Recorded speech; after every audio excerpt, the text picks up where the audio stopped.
Everyone. Welcome, everyone. I'm excited. I'm always excited when people come to my workshops. I don't know if I'm going to have 3 people or 100 people, and I'm happy to have every single one of you. Welcome to Building a Reading Toolbox: Strategies to Improve Comprehension. And I am Kristine Kelly, and I am the Atlas Literacy Coordinator. I know many of you know me, know my role. If you don't know me, basically, if it has to do with reading, writing, language, it falls under my umbrella for professional development in the Minnesota system. And fortunately, I get to work with a lot of really, really good people who make it possible for me to do the work that I do. So welcome. So some objectives, I tweaked just a little bit from the program. As we know, as we develop things, things became a little more clear to me. But they're still basically the same. The first is to apply or to just remember that our students have so many existing skills that they can apply to reading comprehension. And then we're just going to really dig in to some pre-reading, some during reading strategies, and some post-reading strategies that can help students identify and fix the challenges they're having with comprehension. And then I've got some tips at the end, and there's going to be opportunities for you to participate, to reflect, and also to kind of look at your own reading process.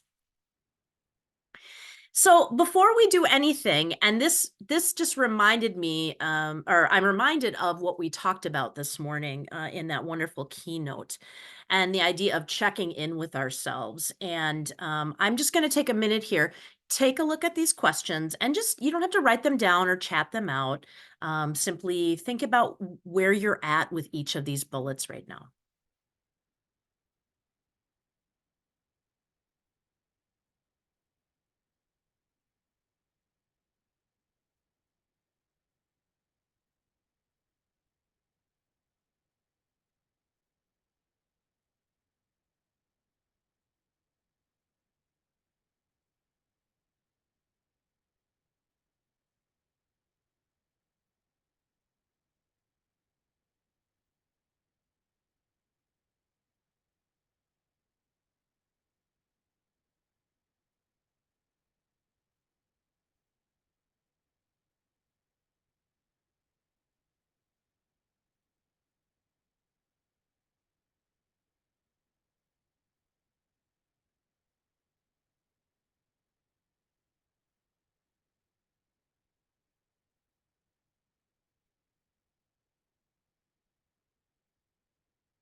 Okay, so we're not going to do a big share of this, but hopefully you've thought about some things. You might be tired, you might be looking for caffeine. Where might your mind wander during this session? That's a really that's a really important question that we think about and that our students think about because our minds wander. That's real. And then, thinking about some of the other bullet points. So just kind of getting to know your mind at the very beginning of this as we move in. And this is what we're moving into. I'm going to talk a little bit here, a little introduction, and you're going to do an activity individually. And then I'm going to talk about 3 places for metacognitive strategies and why this really is a huge key to comprehension. And it really is the toolbox. It's the actual toolbox and some teaching tips, and then we're going to wrap it up. So have you had any of these learners? I've had them all. And sometimes I have one student that has all the bullets. So they're not interested in the topic that they're working on. They don't have a purpose. They have a hard time staying focused. And that's often when students say, I don't like to read because I don't remember anything I read. They feel reading is a waste of time for a variety of reasons. They don't remember. They hope the confusion goes away. I'm really confused, and I'm just going to keep reading and hope for the best. Sometimes that works. Often it doesn't work. They don't have any questions, or they're not paying attention to any questions that they may have about what they're seeing or reading in text. They don't have much stamina or persistence. They want to read the words and be done, or they may think that's really what reading is just reading the words to be done. And they may feel incapable of becoming an effective reader. What's important there is a long time ago, I stopped saying what makes a good reader. And that made a difference with my students. Good readers, bad readers. I like to talk about effective and less effective readers because some of my students, much like math, would come into the classroom and say, I've never been a good reader. I'm just a bad reader. And I don't want them to think that it is some kind of a innate trait that they're born with. So we know that effective reading has many components, and we've talked a lot in our Minnesota system. For those of you who've done STAR and or evidence-based reading instruction, we've got 4 key components to reading, and that's the ability to decode, the ability to understand the vocabulary that we are engaging with, to have some background knowledge and be able to make connections to the topic. And then, of course, comprehension strategies. You can have very strong decoding skills, you can have strong vocabulary skills, and you can make connections, but you still need some strategies for determining how best to summarize a text, or how to find a main idea, or to determine text structure. We also have metacognition, and metacognition is key. We have comprehension strategies that are the tools, but for me, the toolbox is metacognition, because often students don't know that meaning is breaking down. And if they don't know, they don't use what they often do know. So they have to be reminded, or we need to get them into their heads. So we're going to talk, but I'm going to give you some really concrete ideas that you can use with an entire class, or if you're working in a classroom where students are working individually, where we can get them into their heads a little bit in ways that will help them uh, get rid of these roadblocks that they're encountering. Now, a weakness in another area of effective reading can be a cause for low metacognitive skills. If students are really struggling to decode, for example, they don't really have a lot of cognitive space. They don't have a lot of cognitive space to work on comprehension, actually. So while we're talking a little bit about metacognition today, we still need to make sure that we are working on the other components of reading for students, building them, acknowledging how they are interrelated, and as our students can decode more automatically, and they understand more vocabulary, and they have, strategies for connecting and understanding, they're going to have a little bit more room to think about their thinking. So I love this quote by Billings and Walke. In fact, we could say that metacognition is part of the road to autonomy and learning. And the host of today's webinar is Lindsay Poost. And Lindsay and I have talked a great deal about creating independence in our learners, and talking a lot about the years we taught where we recognized that we maybe weren't creating independent learners. We were creating learners who relied pretty heavily on us, and that we needed to think about ways to help students recognize kind of their own strengths, their own needs for growth in certain areas, and to take on more of the heavy lifting. And the question comes up, how can learners tap into strategies for reading comprehension if they don't know meaning is broken down in the first place?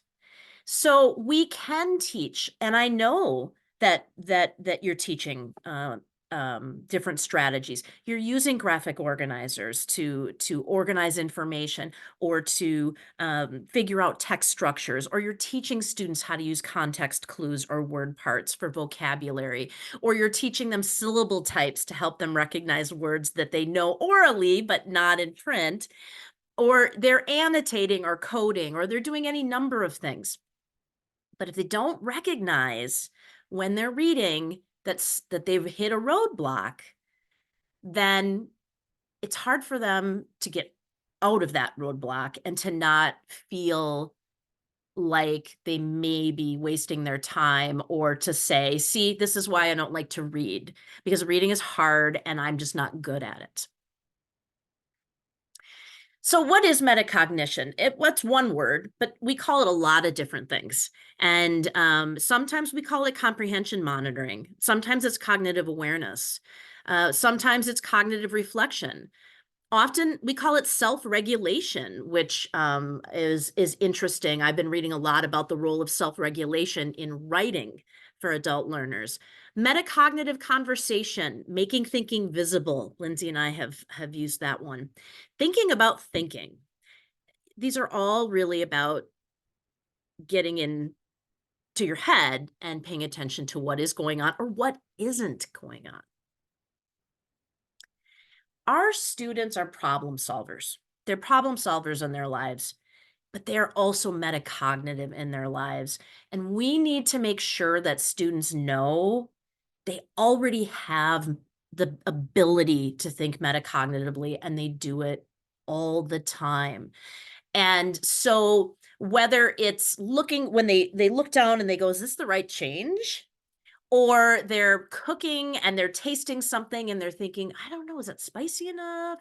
Does it have enough salt? Looking down, driving down the road and thinking, wow, this, I don't recognize anything. I think I'm lost. Or, okay, I'm watching a movie or I'm binging a series. I don't think I got what just happened. I need to rewind. Or you're on a phone call, right? Ugh, I don't want to be in this phone call anymore. You're thinking this in your head. How can I get off this phone call? Or we have a lot of students who are gamers, right? And they're thinking ahead. What's the next strategy? Wow, I'm playing with a lot of really good people. I need to bring my A game. Or even thinking, how did we get here in this conversation? These are all examples, and we want to be really explicit with students that they're doing this, and we want them to listen to that same voice, or to make that voice louder when it comes to actually reading. So this is something that really I connected me to this morning's keynote. When somebody puts something in about a worry hour, you have an hour or up to an hour to just spend worrying. I used to do this every time we had a chapter test with my developmental reading students. I taught for 5 years at Hennepin Technical College, and they had a lot of anxiety. And so I would actually make this part of the test. It had a space in the first part of the test, and students got into the routine. And it was just a short period of time. We wouldn't take a lot of time, where I would ask them, list everything you're thinking about right now. And that is physical, emotional. It isn't necessarily negative emotions either. If you're excited about something and you're thinking, oh, I can't wait to go until class is done to do this, or I can't wait until this weekend, that can be distracting as well. And then I would ask them, look through your list and cross out anything you can't do anything about during our time together in class. And we would talk about that. And I would model it by writing on the whiteboard everything that I was thinking about. And they would say, well, you're our teacher. Why are you thinking about so many other things than us? And I'm like, because this is real. Our minds move and we have lots going on. So what can you cross out? Now, we have to acknowledge that there are things that are happening in our students' lives that cannot be crossed out. They are going to be distracting. They're going to take up energy. That's okay. But what students started to recognize is, wow, I'm spending a lot of time thinking about like what I'm going to do after class, or I'm really hungry or tired right now, or I have a headache. And or I just, there was a lot of things they were spending their minds on that they actually could exert some amount of control over. And so they would then cross off, and then they would look, and over time they would say that was a good way to get ready. Like, I wanted my whole brain to be there for the test and to take a few minutes to kind of gather my thoughts. This can be a really powerful exercise. And as I said here, it works well before tests, and it does not have to take much time at all. Another example is what you did when you came here. And I have done this with students as well. Maybe not all the questions, maybe just a couple of the questions, but taking a moment to say, okay, where are you at? As far as your appetites or how you're feeling physically.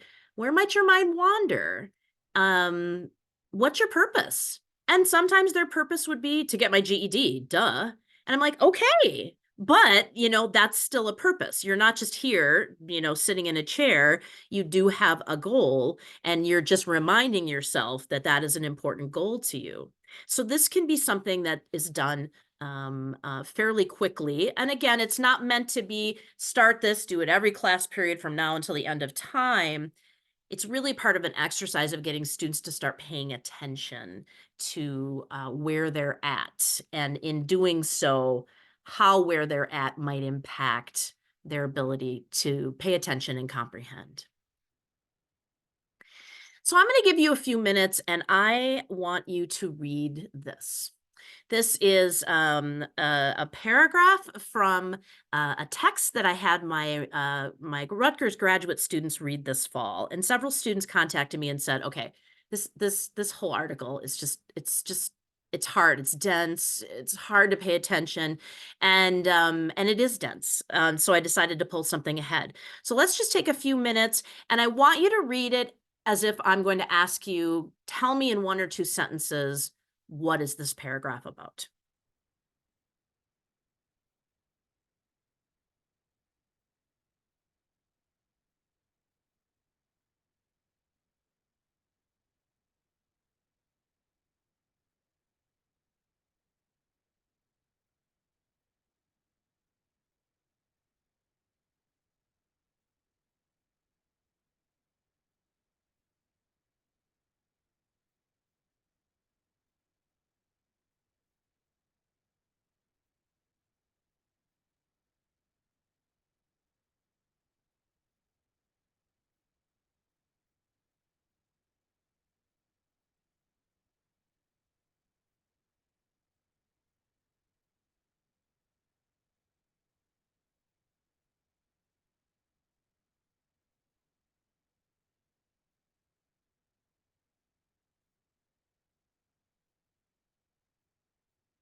About 30 more seconds.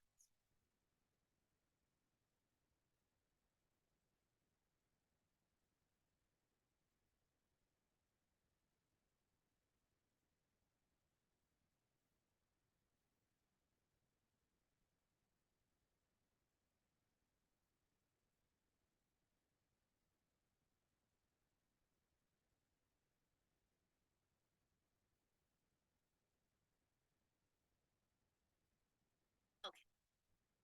I know some of you were probably reading this and you might have thought, oh, I've already read this. Or you might have been thinking, yes, this is so interesting. I also know there might be some of you who were like, oh, tumbleweeds blowing through because for a lot of reasons, because perhaps your mind is somewhere else, or you're tired because we're approaching the end of the day. And Christy had to leave us, and I'm sure she was distracted at the beginning of this by thinking she is heading a prom planning committee in her town. And I know she had to leave for that. So first, and I'm not going to have you respond yet, but we're going to take a look back. And not all of these are going to pertain to you, but one or two might. And these questions are, where were you confused? Where were you distracted? Where did you just lose interest? Where was there a challenging word or maybe a challenging phrase? Where was there a complex sentence? Not necessarily identifying it grammatically as a complex sentence, but a sentence where you were like, wow, that's a long sentence. There's a lot of information there. Where did you make a connection to something? So we're going to go back to that text so you can look at it. And Lindsay is going to be kind enough to put those questions in the chat box. And please go ahead and chat and answer to any of these.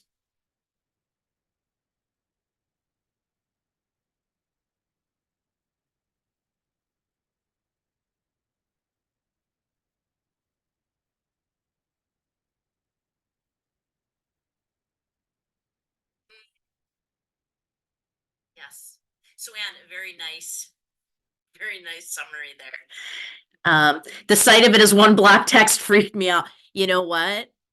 That's very real. I love that.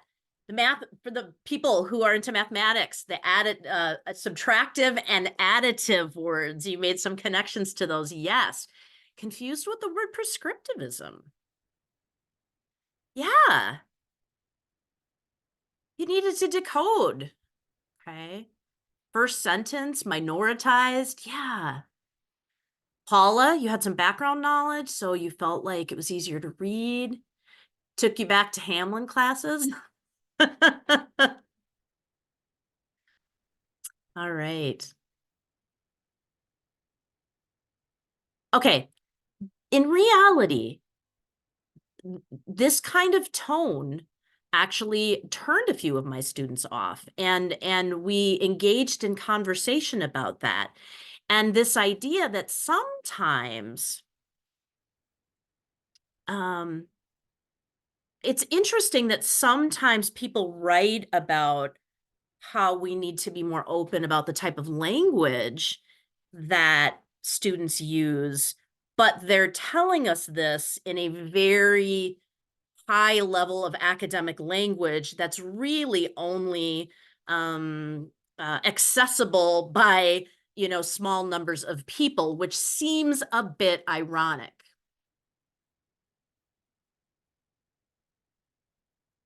Okay. Yeah. So this is great. Um, And if you don't read academic texts, I love that you just said that, Denise. If it's not something you're doing regularly, like I am, then yeah, absolutely. It can feel you can feel a little off base.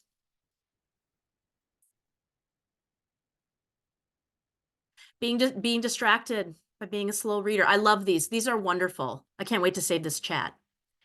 So yes, it's high academic. And on the idea of chunking it, so let's talk a little second, for a second. So what did you do? So again, you're already saying some of those things. If you're looking in the chat box, what are things that you did to try to keep you on track?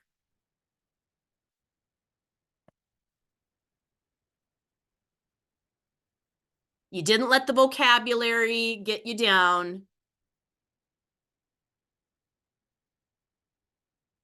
Looking at word choice, author's purposes, using prefixes, breaking down. Is there any part of the word that you recognize?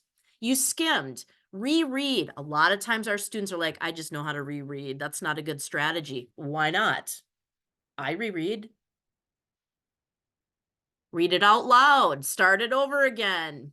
Summarize the concepts. I love the reading out loud. Rereading, thinking. Yeah, we've got a lot of similar strategies here. Stop and check comprehension using context clues. Okay.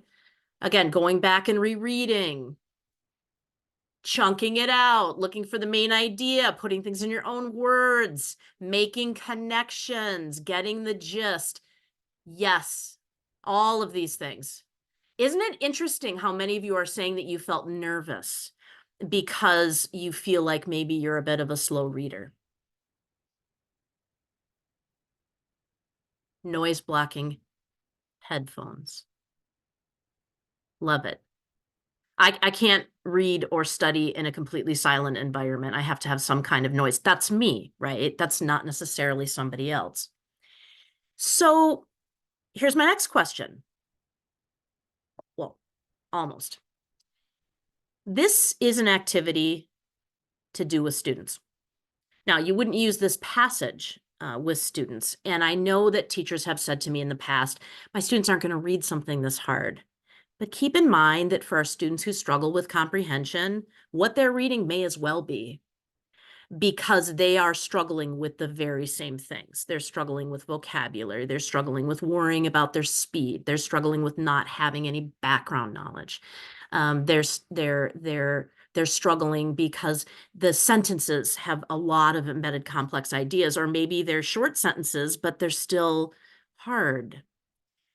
This is a really important, the first time I did this was when I was working on my master's degree, and I did my capstone on very specific reading strategies, and getting my students to do this and then talking openly. What stopped you? And to be honest, saying I'm not interested, that's okay. I learned a long time ago, I would love my students to love reading. That's not my goal. My goal is to help students to be able to read productively when they need to read productively. And so where did you get stuck? And then what did you do? Even if what you did was nothing. Because this starts a great conversation about the reality of their reading process. And as part of this, and Britt, absolutely, we have a lot of students who are like, I'm not good at math. We know this is true, but there's a little bit of a different feeling about saying, I'm not a good reader. That feels like it's almost more socially acceptable to not be good at math, but that they should be good at reading. And so I am very open, and I share. I just finished a doctoral program, and there were times in that class where I had to read texts where I literally was sitting on my dictionary because I didn't know what some of the words meant. I had no clue even, or it was written in such an academic register that I just couldn't break through it. I've always shared with students that we all can have roadblocks, and that is not that you don't reach a point in your life where you no longer have a single roadblock. I think that's really important. There are many fix-up strategies. These are some of the most common ones. And those of you who talked about feeling like you're a slow reader, when you ask your students, how do you know somebody is an effective reader? What do they say? What are the types of things that they say that they think make a good reader? And I know I'm saying good, but they read fast. Kelly, yes, they read fast.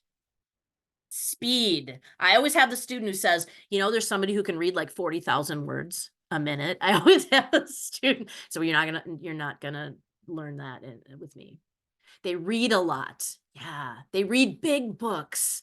Yeah. These are so true. And I hope as you're looking at them, you're going, yes, truly. They don't need to reread. It sounds good when they read out loud. And keep in mind, you can be a very effective reader and not good reading aloud. That is absolutely true. No mistakes, good inflection. They know a lot of vocabulary words, word callers. Oh, yes. Where, boy, they read through those words and they sound like they know exactly what they're reading, and they're great at decoding, but they're not making any meaning out of it. Effective readers adjust their speed. They're not fast. They're not slow. They adjust, right? And so as you look through these fix-up strategies, there are a lot of these things, and I know that you're working with your students.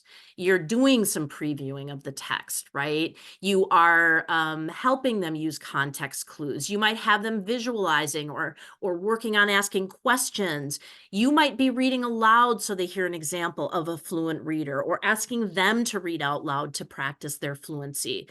You're asking them to make predictions or asking them to summarize at the end of something.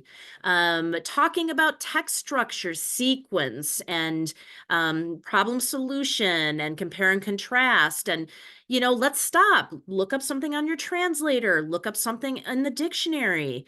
Text features, headings, and visuals, and all of those things. And these are all wonderful things. But students have to recognize when they need to be using something and how to use it to help them with the ultimate goal of reading, which is comprehension. So how many of these, take a moment, how many of these do your students know?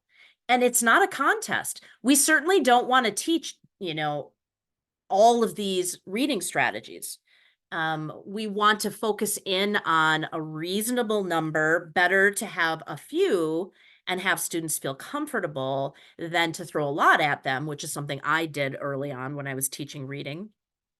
But also, not every strategy is going to work for all the students. I have students who just don't visualize, or I've had students, they just don't. And we can talk about it, but they're maybe another strategy that works well for them. So we also, as part of developing independence, we want our students to figure out what works best for them, because that's what they're going to take with them. So just stopping right there with some initial introduction, let's think about our thinking. Choose one of these sentence stems and put something in the chat box. And I'm looking, you see me looking up to my other monitor because that's where I have my chat box.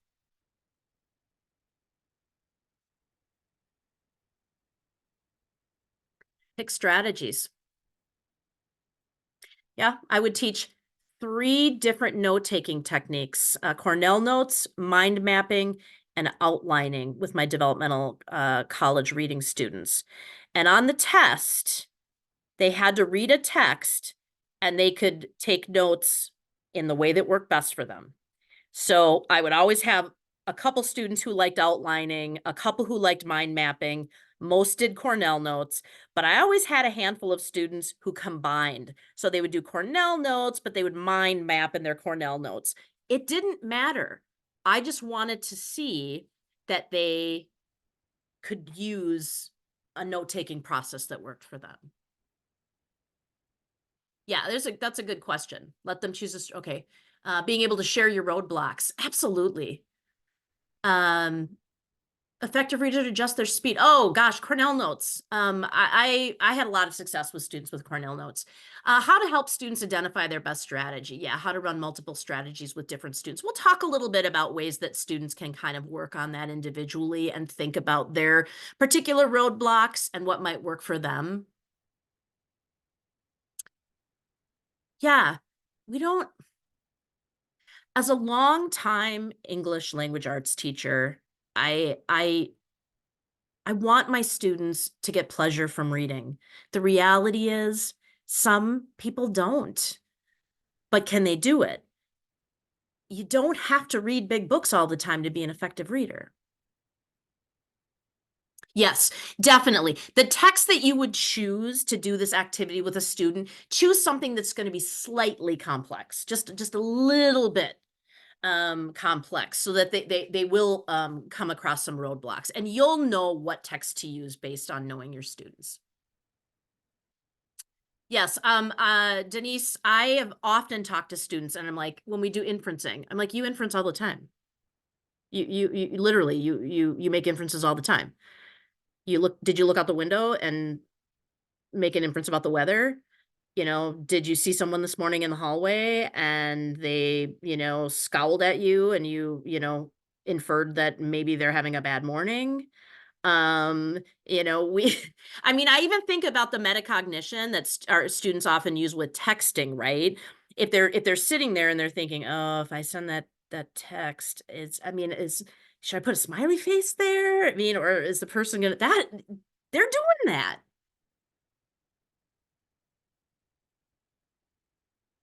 Good question. Yeah, good.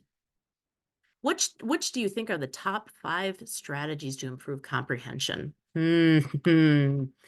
Hold that thought. Thank you. So just checking in. Paul, this just actually came up in a webinar I was on. What's the difference between summarizing and paraphrasing? I used to think like, okay, look, summarizing, paraphrasing, okay, let's just do it. But they are different. Summarizing, paraphrasing, and quoting are different things, right? Great. So thank you for checking in with your thinking. Now let's talk about some actual concrete ways that we can get students thinking. And none of these activities is meant to be done again into infinity. These are activities that we want to use with students to get them into a routine of thinking. It's like a graphic organizer.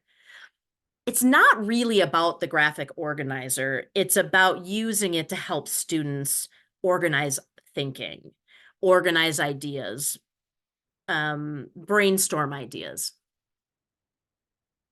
And I would turn this to the question about what helps students break down their belief they cannot be a successful reader. I think that I talked a lot with my students. A good place to talk to students is, when is the time you learned something really hard? That you had doubts that you could learn it. And how did you learn it? Why did you stick with it? How did you learn it? Usually what comes out, remember I had a skateboarding student. He said, oh, practice, practice. And I got bruises and I had to, watch videos, and I just really wanted to do it. And I was so bad at it in the beginning, but I just kept doing it. And then I say, so why is it so different when you come into the classroom and all of a sudden it's school or it's academic? You feel like you don't have that persistence, right? And there's a variety of reasons for that. And one of the biggest reasons, of course, is negative experiences our students have had in the past. They've been made to feel that they're not capable, which is really quite sad. So let's look at some places that we can do this, and we'll stop and reflect again.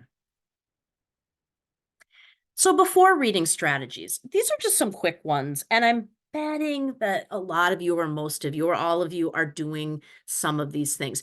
Making predictions is just a real common strategy.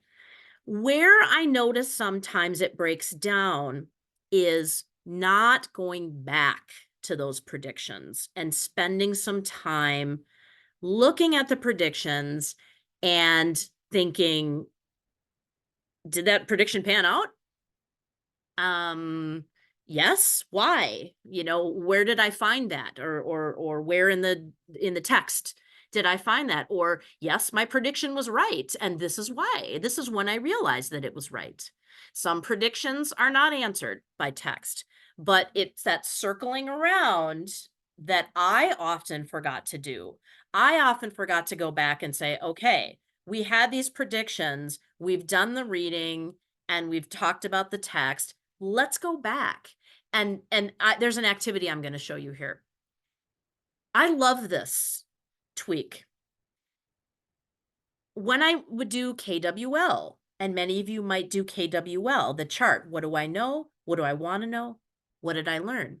Well, I recently read something where the writer suggested that we change, and instead of asking, what do you already know, or what do you know, asking, what do you think you know?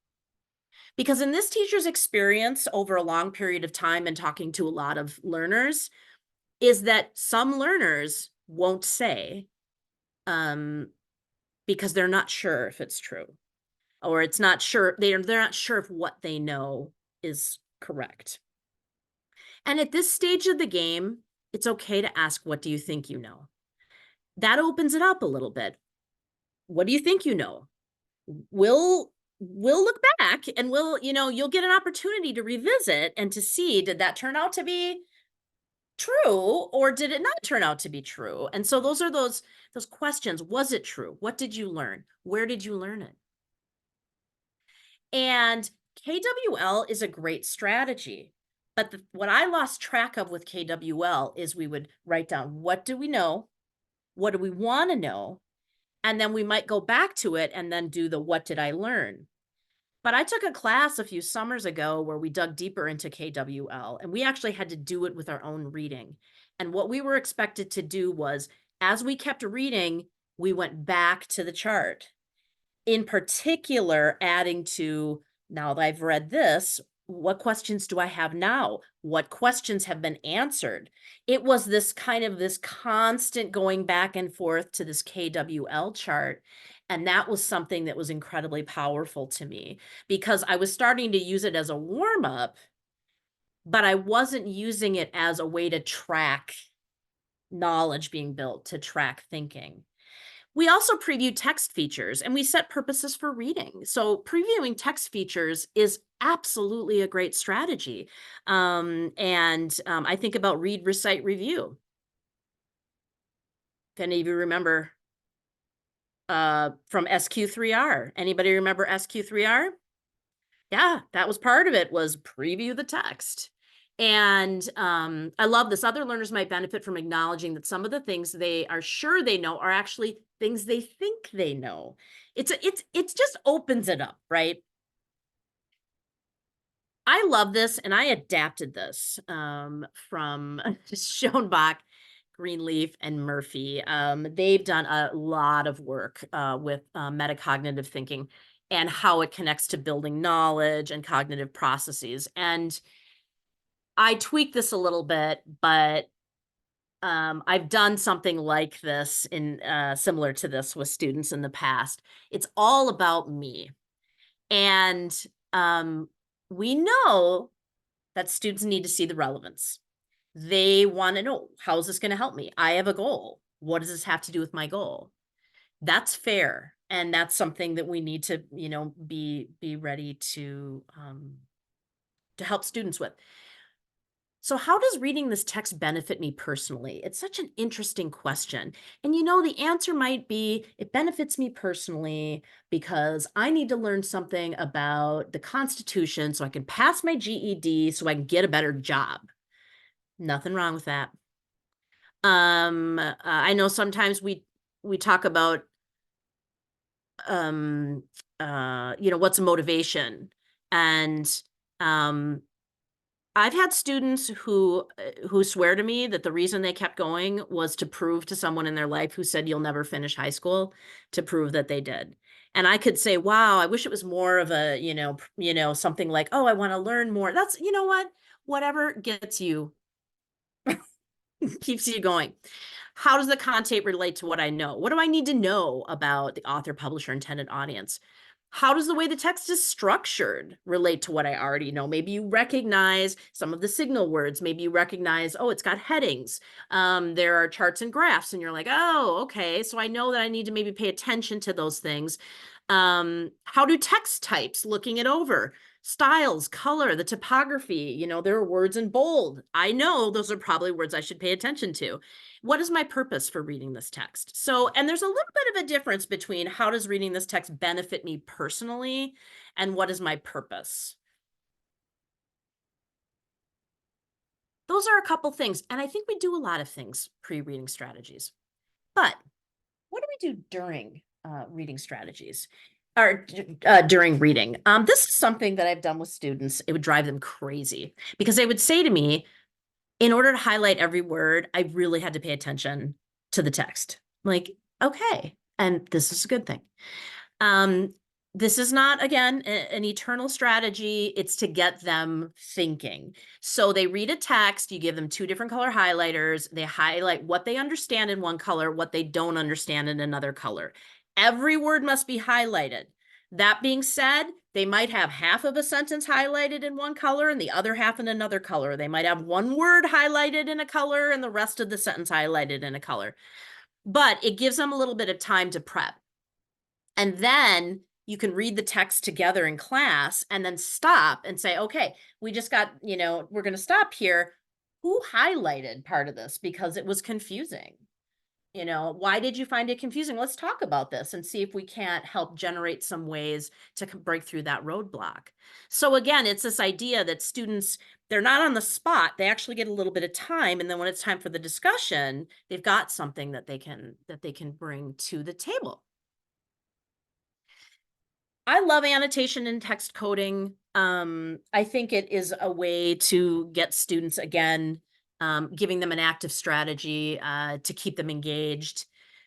Always model it first and do some thinking aloud with students. And you can create a small set of codes, or I would usually create a set of codes to start, and then I would invite students, like, are there codes or symbols that you would like to use that, that you feel like work really well for you, and give them some agency there. So this is just simply where there's a connection, where you wonder something you like, something you're confused about, something that's interesting to you. You can also create stopping points. I remember at one point I was actually putting in the little stop sign. I was drawing little stop signs. And that's where I wanted students to stop. And in the case of annotating, have them write a one sentence summary or work in pairs. And that was where I wanted the pairs to write something.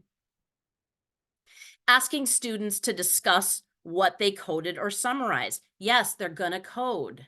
They're going to write some annotations. Then talk about it. One of the most powerful experiences I ever had in a reading class was I had them do some coding, and I then put us in a circle, and I said, okay, I'm going to lead off and I'm going to start talking about connections. I have to say that I really made a strong connection when I read this part, or that the character said this, and this is why. Did anyone else connect to that? Or who had a different connection? It was so interesting because students had had a chance to record some thinking. So they brought something with them, and they would look at and they'd say, you know what, I actually had a connection here, or I wrote a question down here. And we were talking about the text in a way that if we would have just read it and I would have said, okay, let's talk about it, I don't think everyone would have been able to participate to the level that they did, because they actually brought something with them. Coding sheets, Chris Tavani, love her. Coding sheets. I adapted this from her. Some students, especially if they're working individually, they're working independently in a learning lab, they need a little more structure. Give it to them. Mark at least 5 places in the text with a C for connection. And then in the margin, briefly write what your connection is. Mark 5 places with a question mark and write the question. Highlight anything that causes confusion. Identify the fix-up strategy that you used, or you might identify that you skipped it. And maybe add, summarize this text below. So again, this kind of thing can help students stay engaged. Now, this is really cool. And this is not my idea. This is something I picked up at MELED this fall from a teacher from Minneapolis. And just going to give you just a minute. Just skim this over. That's all you need to do, because it's going to be very small on the next page.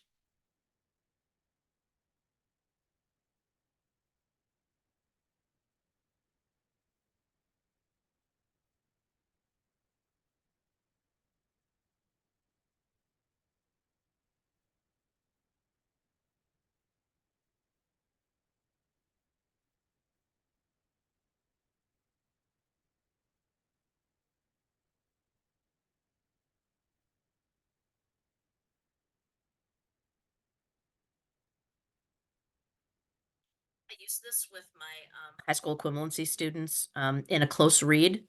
Because of limited time, I often couldn't give them a close reading opportunity of multiple pages, and you don't have to. We would do a close read of a paragraph, and I might ask them 3 or 4 text-dependent questions about about a particular paragraph, getting at main idea, a vocabulary question, a question maybe paying attention to the way the text is structured, maybe an inferencing question. This happens to be one of those. Now, what I'm going to show you is building in annotations. This takes a little bit of time. This is not something you do all the time, but this is something that you might create from time to time to help guide students into focusing on what are really key points. So some of you might be familiar with because, but, so. It is a strategy of creating a kernel sentence about a topic like the digestive system is an important part of the human body. And then students have to say the digestive system is an important part of the human body, but The digestive system is an important part of the human body because, and the digestive system is an important part of the human body. So it's just a quick little kind of formative assessment where, they're kind of demonstrating their comprehension. These were key things. You get posts because of accounts you follow, but I'd probably give them more space. Which word or phrase is closest in meaning to the word algorithm? Not all votes on posts are real because I really want to get at that idea that there are bots. We're responding to things that real people aren't behind. And the last one, more than 50% of Twitter accounts are bots. So obviously, there's a lot of stuff that's out there, or a lot of things that are being liked that aren't being liked by real people. So I love this idea of giving them a bit of text and then building in these kind of annotations on the side. And what was suggested by Wes was he actually has this in a Google Doc template where he has the name of the text, and then he just has a template. He just has a table. And in this case, he would do 2 or 3 paragraphs, and he would copy and paste the paragraph into the left side, and then he'd create, his guided annotation prompts on the other side, and then that's how he would give it to students when he was working with them online, or he could print it out and have them work with it on paper if they were in person. I just love that idea again of we are helping to guide them to the things that we want them to notice that are important. Again, it is a scaffold. Evaluating roadblocks. This is an activity that students can do where they just have to really think about, where did you get stuck? Where did you hit the roadblock? And then where was it at? Was it a paragraph 1, paragraph 2? It could even be numbering the sentences or page. Roadblock. I stopped paying attention. I got bored. Okay. Action. In this case, it's just about identifying. Did you clarify or do something about it, or did you just move on? And it's acceptable to say move on. This is just mainly to get them just to recognize that they're hitting roadblocks and what they tend to do. If they say, well, I don't know what to do. I mean, when this happens, I don't know what to do. Well, that's really good information to have for us to use in instruction. Were there places you should have clarified but didn't? There are follow-up questions. Sorry about my typo there, were there roadblocks that were okay to ignore? In reality, we may not know what a word means. We read a couple more sentences, we know what it means, right? That's a reality. Sometimes we ignore things and then all of a sudden it makes sense. What did you learn about yourself as a reader from this experience? It's one way to do it. You can get into more detail by doing something called a clarification chart. What it says, the roadblock. You're like, I don't understand this sentence. Okay, write the sentence in there. What's confusing? It's really long. I don't understand some of the words. I don't know anything about what they're saying in the sentence. What's your next step? Your next step might be to skip. It might be to reread. It might be to ask someone, especially if you're working on a few strategies. It might be to stop and go back and maybe ask yourself some questions. What I think it means now. Again, these are all things we have to model. And we have to go through and we have to talk like we're reading something and we're going, okay, I'm showing you what's going on in my own head. What roadblocks did you choose to work with? Students will sometimes start a pattern, like there's certain times they just won't engage, right? And it's important to know those times to help them learn some strategies. What strategies did they use, and how did the strategies help? Or even maybe not help? Finally, reading logs. This was something that can be done. It's a lot easier. You can do it with here. What I read, I saw, I heard. This is something I would do where I would maybe stop the video and say, all right, everybody write down one thing that you heard or one thing that you saw. And then what did you think about that? What did you wonder? What are you wondering? How did it make you feel? Again, the point is to build the toolbox, to put the tools in. We need them to be checking in and realizing they do have a voice.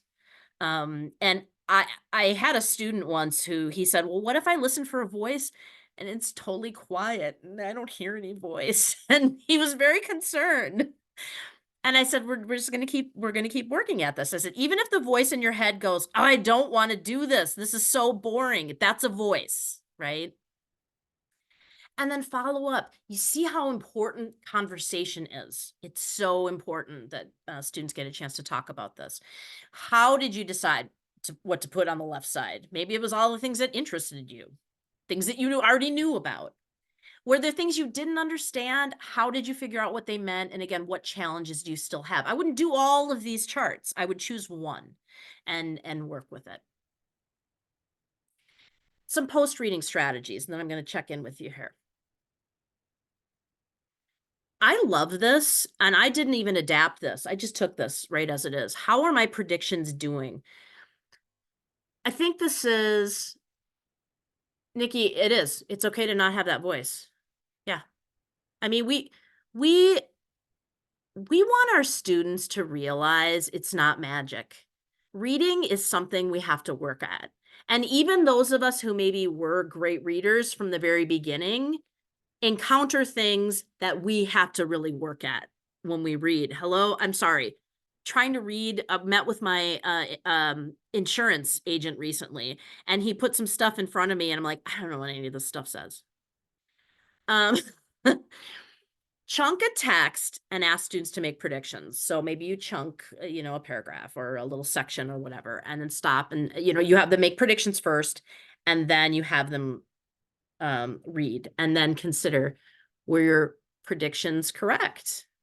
What clues helped you? What clues threw you off? Or what did you miss that you now know maybe would have helped you? Why did you make the predictions that you did? Sometimes students realize that they're basing a lot on their prior experiences, which of course is normal. But we also want them to use the text to make predictions. We want them to use information they've already read or connect to the features or things that they are familiar with. What predictions do you have then for the next section of text? And then doing that next section and then going back. Were your predictions correct? This is all about making the thinking explicit. Exit tickets. I always don't underestimate the power of a routine exit ticket. Build in the time for formative assessment. It is as important as any other component of your teaching. And I know that the 3-2-1 exit ticket is often like 3 things I learned, 2 things, and now I can't even remember because I've changed it for a long time. 1 question I still have. I actually like 2 to be 2 ways I can apply what I learned today. Maybe it's how you can apply the content. Okay, I know more about the Constitution. It's going to help me. Any questions about the Constitution on the GED? Maybe it's the strategy. Okay, the strategy is going to help me because it's reminding me to pay attention to whether or not I'm understanding. Maybe it's a process. We need students to reflect. Did this work for you? How did it work for you? What could you use this for? Did it not work for you? Why? That's okay.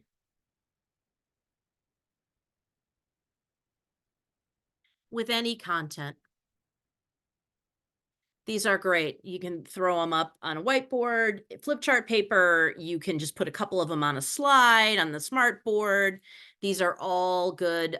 Students can individually journal. I know some teachers who keep these up in the classroom and get students into a routine of, jotting something down in a journal. It is a routine that you have to build, and you have to give the rationale for why it's going to be helpful.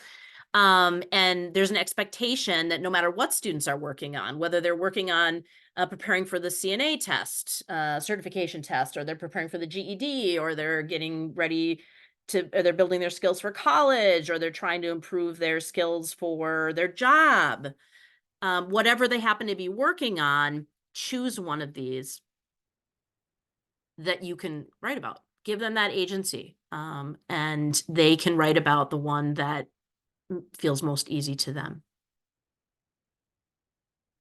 And finally, the change journal. Stephanie Summers actually introduced this to me in a workshop we did recently, a writing workshop we did. And I actually did a little bit of looking at this. And there's a sometimes it's called the concept transformation journal. And I'm like, no, it's a change journal. So where students can actually track, this is also good for noting progress.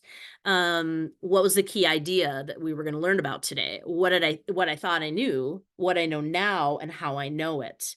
Um, I talk a lot about learner persistence, and our learners need to feel progress. They need to see that they're learning things every single time. And it's not always as obvious with something like reading that they gain something from reading. Sometimes with math, they're able to do a type of problem that they couldn't do after, a week of instruction. With writing, they maybe learned a way of using a comma, and after 3 or 4 days, they're starting to use it correctly. Reading's a little different. So they need more than just a level gain test, or they need, especially those low intermediate, high intermediate students who can be with us for a while, trying to get to the higher levels. How can we help them to see, okay, you thought you knew this, now you know this, and you know how you know it. You're leaving class today and you're, that much closer with the knowledge you need for whatever your goal is. And I love, if you don't want to do that, this is one of my most favorite formative assessments. I used to think blank, then blank. I put that in parentheses. I don't always use that, or I haven't always used that, but sometimes I like to use it. Then I had a discussion in a small group, or then we watched a video. I like students to think about the things that help them to build knowledge. It isn't always me. I used to think blank, then blank. So now I think blank. And this is a great prompt to use whenever you want students to reflect on a change in thinking, and to really focus on how and why thinking has changed. And it's really important that students know this has nothing to do about changing wrong thinking to right thinking. It just has to do with recognizing that they had a change in thinking and recognizing why that happened and what their new thinking is. It's very easy to build a routine around this and just put this up and say, all right, here we go. I used to think. My students would be like, oh my gosh. I'm like, yep, but they would do it. Let's take a minute here again to stop. Something that resonates with me. We are talking about building a toolbox, but not necessarily the tools inside, but building the toolbox to hold the strategies. We want students to see that there's a need for strategies and to recognize they have roadblocks and that they can learn ways to get through those roadblocks.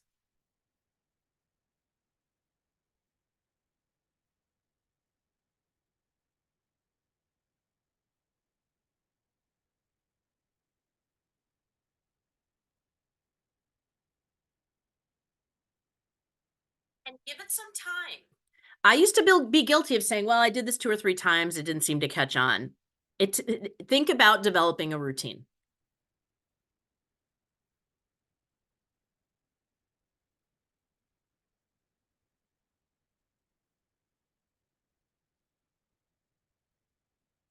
Mhm. Yeah, the two highlighter read through is really concrete because it helps students. When a student, I would have all the students hold it up, right? And they'd all look around, like everybody, held it up so you can see. And it was very interesting because I'd ask students, so what did you do? Like half of it you either didn't pay attention to, you weren't interested in, or you struggled with. Well, I didn't do anything. And this is why you feel like you're wasting your time, because of course, who would want to read and not track anything? I don't. Some quick teaching tips. Be explicit. You can't be too explicit introducing these things. Build routines. Pick a couple things. And we have to explain the rationale relevance. I would often say to students, do you want to stop having to read stuff only to find out you didn't remember anything? Do you want to stop wasting time? Do you want to be able to read the stuff you really don't want to read in your life, but read it and understand it and get something out of it? Do you want to, I would ask them some questions and I'd say, this is a way to do that.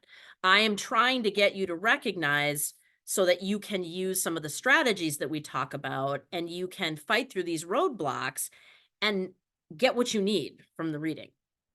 The goal wasn't, again, to love reading, but to be able to feel like I'm capable of doing this. I have some tools. I know when I need to use those tools. Model, model, model, model. Share your own thinking. Engage students in guided practice and invite confusion. Oh, I've got Kelly. I've got actually a great book for you. You need to email me. Invite confusion. Provide opportunities. They need to discuss the strategy or task. And then they need to reflect, was this useful or not? If they find that a strategy isn't useful, that isn't that you're not a good teacher. It just means that just strategy. I don't outline, right? I don't outline. I take the way I take notes is bizarre, right? But it's my way. I learned Cornell notes. The teacher did a great job teaching me. Just didn't make sense for me. Build automaticity in recognizing and fixing roadblocks. Ask students about reading. Ask them. Engage in discussion about reading. How can you tell if someone is an effective reader? What do you usually do when you don't understand? How is it connected to your goal? You may not like reading. How is reading connected to what you want to do? How do you feel about reading? And if you hate it, that's okay. Revisit these answers. Note changes. More tips. You can do this work in whatever context, subject, text you're teaching. You can do it in groups. Students can do it in pairs. They can do it individually. Share your own roadblocks. Share your own fix-up strategies that work for you. Encourage students to talk and remind students they have the ability to think about their thinking. And it's something that they do and aren't even aware of it. And we just want to bring it on into the classroom and into their reading assignments. We want to demystify the reading process. It's not magic, but it looks like magic to some of our students, just like math looks like magic. Some people just get math, some people don't. It's not magic. But we need them to recognize the roadblocks so they can actually repair understanding and use those strategies that we're teaching them. Autonomy and control can increase motivation and self-efficacy. The ability to say, when I reach this roadblock and I'm distracted, I know I maybe need to start using my coding system. That's control over your reading process. That's very powerful. Quick wrap up. I know we have 2 minutes here. Anything that you're thinking. There's so much going on in the chat box, and I'm going to look over all of it. And I do want to encourage you to reach out to me. This is part of my job in Minnesota adult education, is to field questions, suggest resources, connect you with other people who might be doing things or who know more than I do. I really encourage you to reach out to me.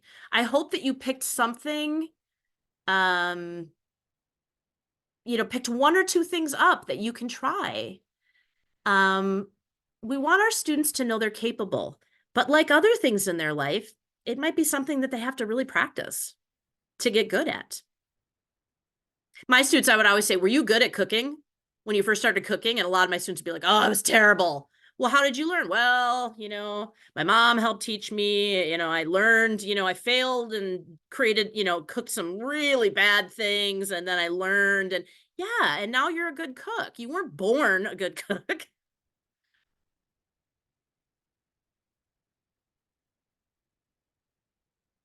All right.